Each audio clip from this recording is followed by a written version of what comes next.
성령 충만을 사모하여서 새벽을 깨우러 나오신 우리 대한가족들을 주님의 이름으로 환영하고 축복합니다.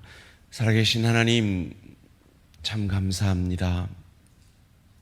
오늘도 우리의 생명을 하루 더 연장하여 주시고 이 하루에 연장된 삶을 통해 그리스도 예수를 더욱 닮아가게 하시고 그리하여 그리스도 예수께서 우리에게 그러하셨듯 우리도 가정 가운데, 일터 가운데, 주의 교회 가운데, 만나는 모든 사람들 가운데 예수님 더욱 닮아 복의 통로, 은혜의 통로가 되어질 수 있는 또 이 하루의 특권을 우리에게 허락하여 주시니 감사, 찬양, 영광을 돌려드립니다. 하나님, 오늘도 우리가 의미 없이 살지 모르는 이 하루가 어제 죽어간 많은 사람들이 그토록 바라던 내일이었던 것을 기억하게 하여 주시옵소서. 특별히 내 지체 가운데 또 한 명의 지체가 이제 곧 있을 죽음을 앞두고 오늘 임종 예배를 드리게 됩니다.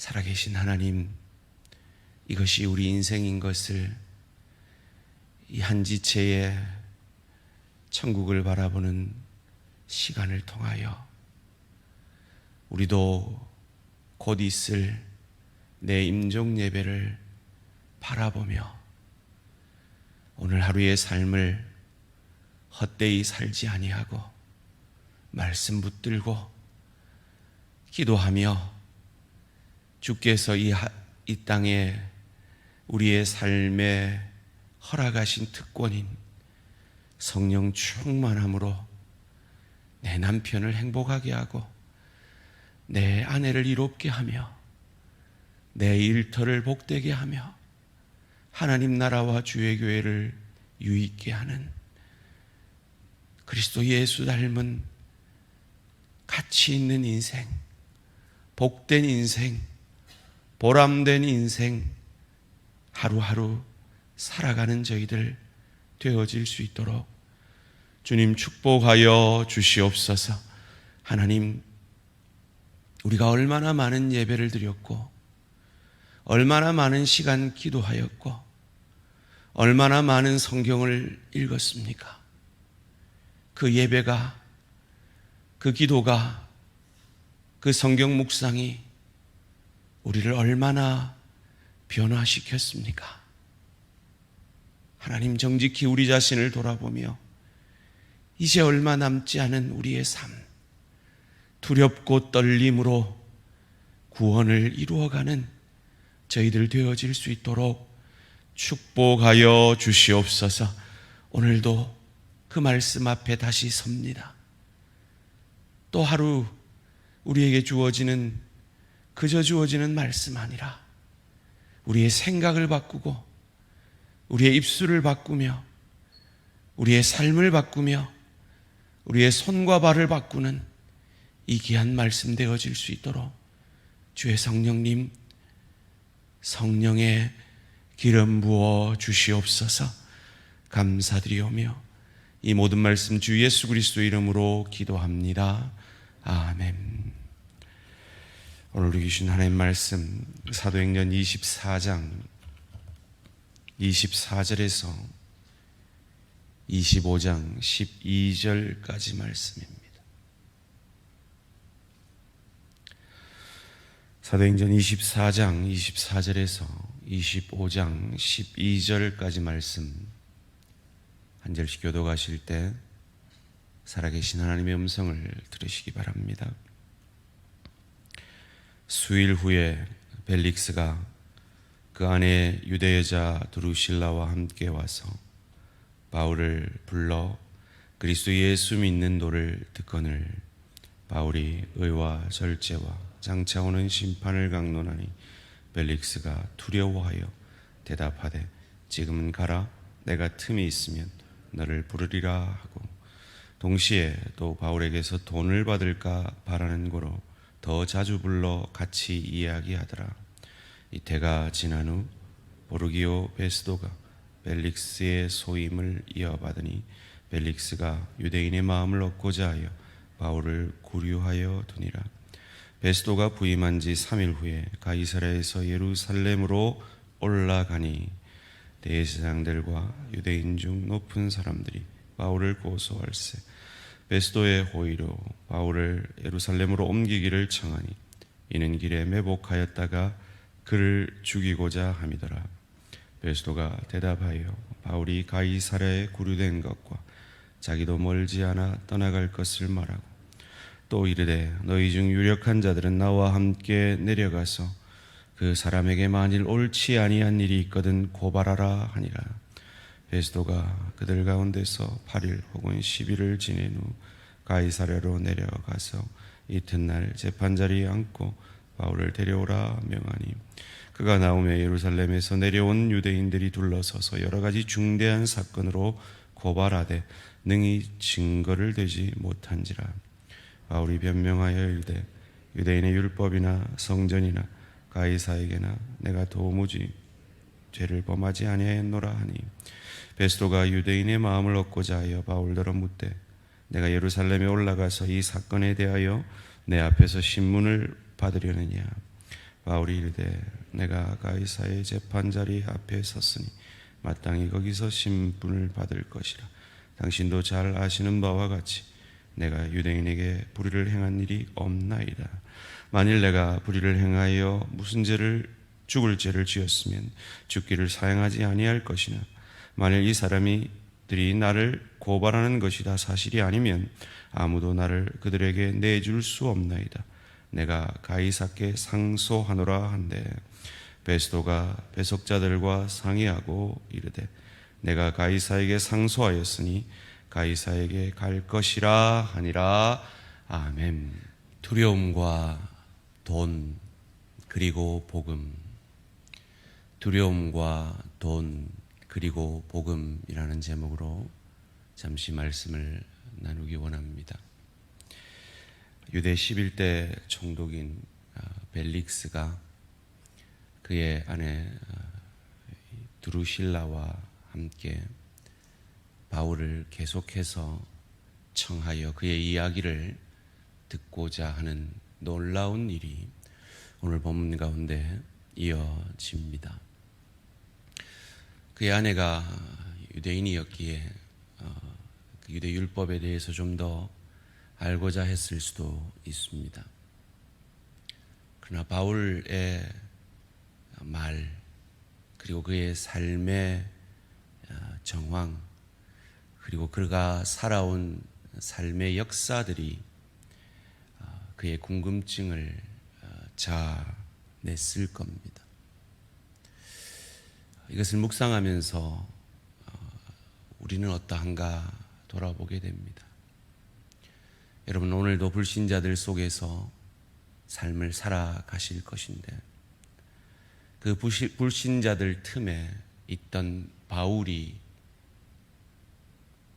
유도해내었던 바울을 통해 그들이 가졌던 그 궁금증을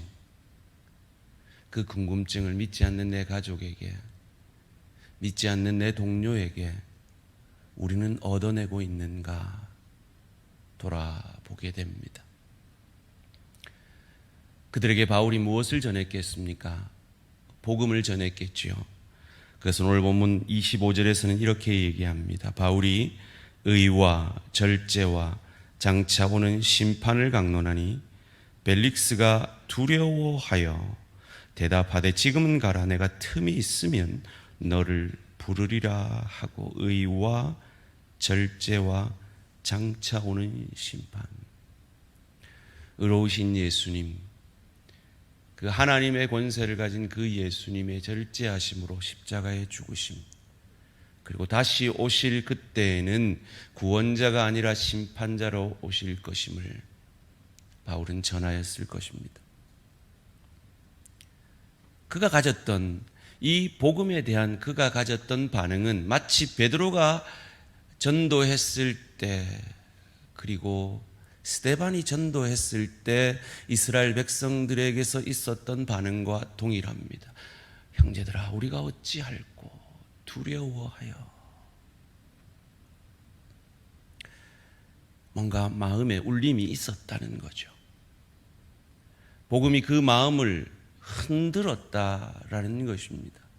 왜요? 복음 앞에 서면 두렵죠. 하나님 앞에 서면 두렵습니다. 특별히 이 벨릭스는 노예 출신으로서 총독이 된 사람입니다. 그리고 아주 불의하게 그의 아내와 결혼한 사람입니다. 왜 두렵지 않겠습니까? 하나님 앞에서 자기 자신의 모습을 정직히 돌아보게 만드는 그 복음 앞에 왜 두렵지 않겠습니까? 그런데 사람들은 죽음이 두렵습니다. 자신들이 벌받을 게 두렵습니다. 자기의 죄에 대한 두려움이 모든 사람에게는 있습니다. 그 두려움 때문에 우리는 복음을 붙잡았고 복음 앞에 항복하였지만 세상 사람들은 왜 그러지 않는가요? 벨릭스의 모습을 통해서 알게 됩니다. 두려워했습니다. 그런데 26절에 너무나 상반된 모습이 나오죠. 동시에 또 바울에게서 돈을 받을까 바라는 거로 더 자주 불러 같이 이야기하더라. 세상 사람들은 두렵습니다. 그래서 더 돈을 추구합니다. 더 힘을 추구합니다. 더 건강해지려 좋은 거란 좋은 건 다 먹고 할 수 있는 운동이란 운동은 다 합니다. 이 세상이 다인 것처럼 말이죠.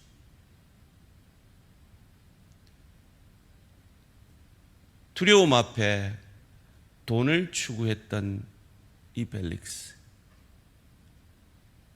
이 세상의 모습과 우리는 얼마나 다릅니까? 이 세상이 다인 것 같이, 이 총독 자리가 영원할 것 같이 그 자리로 내가 너의 생사여탈권이 있는 걸 알지? 두렵지? 언젠가는 네가 아시아에서 걷어왔다는 그 헌금을 내한테 내어놓으며 풀어달라고 하겠지? 라고 하며 그는 계속해서 바울을 청하였고 복음을 들었지만 내놓으라는 돈은 안 내놓고 계속 두려운 마음만 줍니다. 그러다가 2년이 지나 그가 영원할 것 같았던 그 권력은 사라져버립니다. 27절입니다. 이때가 지난 후 보르기오 베스도가 벨릭스의 소임을 이어받으니 벨릭스가 유대인의 마음을 얻고자 하여 바울을 구류하여 두니라.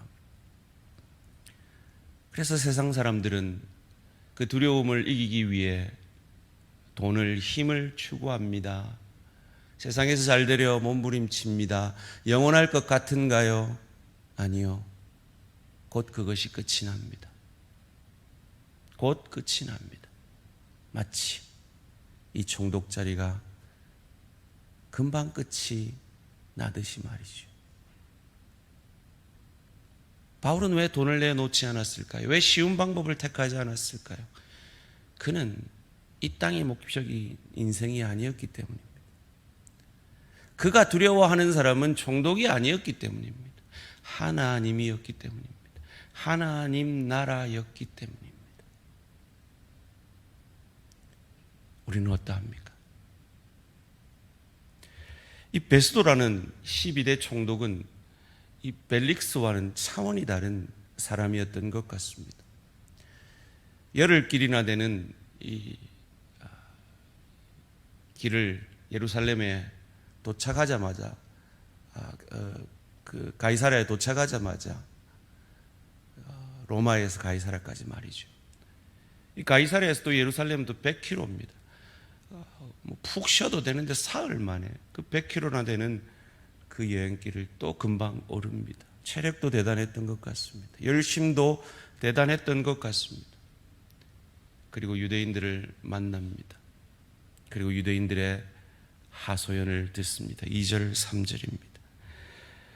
대제사장들과 유대인 중 높은 사람들이 바울을 고소할세 베스도의 호의로 바울을 예루살렘으로 옮기기를 청하니 이는 길에 매복하였다가 그를 죽이고자 함이더라. 총독이 막 부임했으니까 우리한테 좀 잘 보여야 되겠지라고 생각하면서 또 바울을 고소합니다. 지금 시간이 얼마나 지났습니까? 2년이 지났습니다. 여러분, 이들은 2년 동안 얼마나 많은 제사를 드렸을까요? 그 제사의 정신을 그들은 생각하지 않았겠습니까? 이 양이 나 대신 죽어짐으로 내가 산다.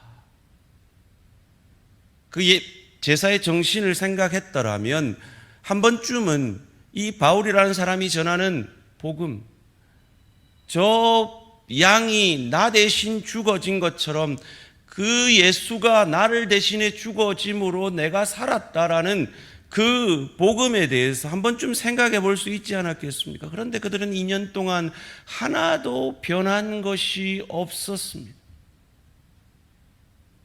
우리는 어떠합니까? 우린 지난 2년 동안 얼마나 많은 예배를 드렸습니까?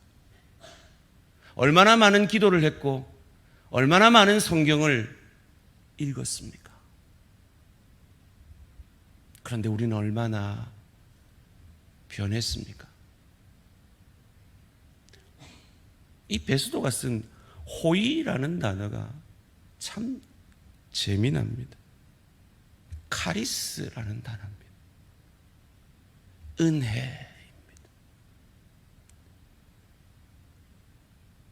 베스도에게 은혜를 입어 바울을 죽이고자 합니다. 음모를 꾸밉니다. 법도 없이 무법하게 바울을 죽이려 합니다. 이게 은혜를 아는 사람이고 이게 제사를 드리는 사람의 모습입니까? 우리는 어떠합니까? 우리는 은혜로 구원을 받았습니다. 그리고 그 은혜가 내 남편에게 흘러가고 있습니까? 내 아내에게 흘러가고 있습니까? 내 일터에서 흘러가고 있습니까? 주의 교회 지체 가운데 흘러가고 있습니까?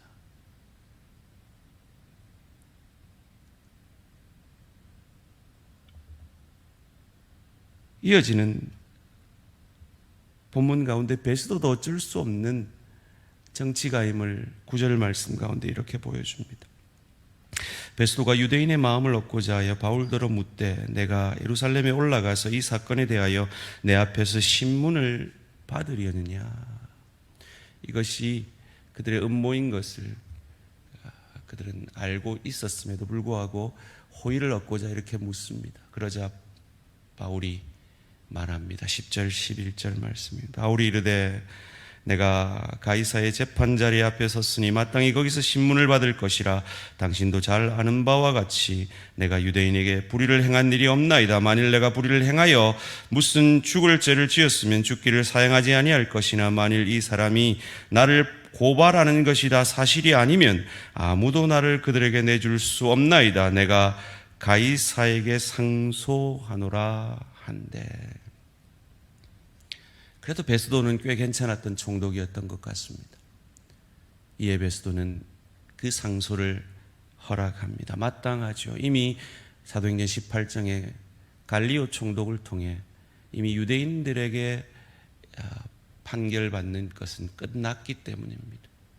그것에 대한 제소는 항소는 가이사에게 하는 것이 마땅했기 때문입니다. 세상 사람들은 두려워하면 돈을 찾습니다. 힘을 찾습니다. 우리는 어떠합니까? 우리가 믿는 하나님은 어떤 하나님입니까? 믿지 않는 총독을 통해서도 바울을 구원해 내시는 하나님이 우리가 믿는 하나님이심을 믿으시기를 주님의 이름으로 축원합니다. 세상 사람들에게 없는 그 돈과 그 힘과 그 권력이 우리에게 없을지라도 우리는 하나님이 계십니다. 그리고 그 세상의 권력을 통해서도 우리를 구원해 내실 수 있는 분이 우리가 믿는 하나님입니다. 그 증거가 우리 안에 있는 예수 그리스도지 않습니까?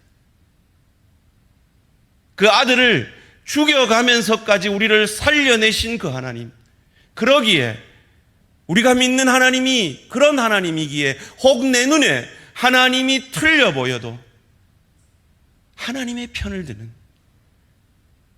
이 불의한 세상 속에서